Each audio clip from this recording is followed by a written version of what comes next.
2026 সালে নোবেল শান্তি পুরস্কারের জন্য প্রায় 287 জন প্রার্থীকে বিবেচনা করা হবে। এ তথ্য জানিয়েছেন নরওয়েজিয়ান নোবেল কমিটির সেক্রেটারি ক্রিস্টিয়ান বার্গ হারভিকেন। তালিকায় যুক্তরাষ্ট্রের প্রেসিডেন্ট ডোনাল্ড ট্রাম্প থাকতে পারে বলেও শোনা যাচ্ছে।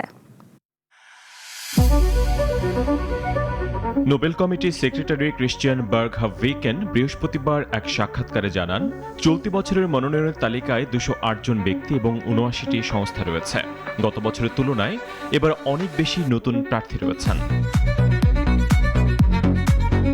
তিনি বলেন, আমি এই কাজে নতুন হওয়ায় একটি বিষয় আমাকে কিছুটা অবাক করেছে, তা হলো বছর বছর তালিকায় কতটা নতুনত্ব আসছে। বিশ্বজুড়ে সংঘাতের সংখ্যা বৃদ্ধি এবং আন্তর্জাতিক সহযোগিতা চাপের মুখে থাকলেও শান্তিতে এই নোবেল পুরস্কার এখনও অর্থবহ বলেই মনে করেন তিনি। হারভিকেন বলেন, আমরা যে সময়ের মধ্য দিয়ে যাচ্ছি তাতে শান্তি পুরস্কার আরও বেশি গুরুত্বপূর্ণ। আগের চেয়ে এখন বেশি ভালো কাজ হচ্ছে। তালিকায় মার্কিন প্রেসিডেন্ট ডোনাল্ড ট্রাম্পের নামও থাকার কথা শোনা যাচ্ছে। নোবেল কমিটির সেক্রেটারি হারভিকেন জানান, কম্বোডিয়া, ইসরায়েল এবং পাকিস্তানের নেতারা জানিয়েছেন তারা চলতি বছরের পুরস্কারের জন্য মার্কিন প্রেসিডেন্ট ট্রাম্পকে মনোনয়নের প্রস্তাব করেছেন।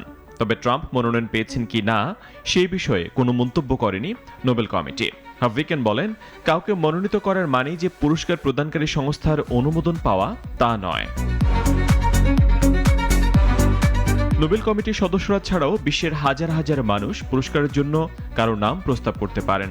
এর মধ্যে রয়েছে বিভিন্ন দেশের সরকার ও পার্লামেন্ট সদস্য, বর্তমান রাষ্ট্রপ্রধান, বিশ্ববিদ্যালয় পর্যায়ের ইতিহাস, সমাজবিজ্ঞান, আইন ও দর্শনের অধ্যাপক এবং অন্যান্যদের মধ্যে সাবেক নোবেল শান্তি পুরস্কার বিজয়ীরা।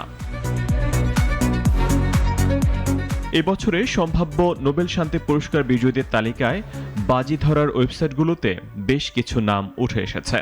তাদের মধ্যে রয়েছেন প্রয়াত রুশ বিরোধী দলীয় নেতা অ্যালেক্সি নাভালনির স্ত্রী ইউলিয়া নাভালনায়া, পোপ লিও এবং অন্যান্যদের মধ্যে সুদানের স্বেচ্ছাসেবী ত্রাণ সংস্থা emergency response rooms. Desk report, নাগরিক।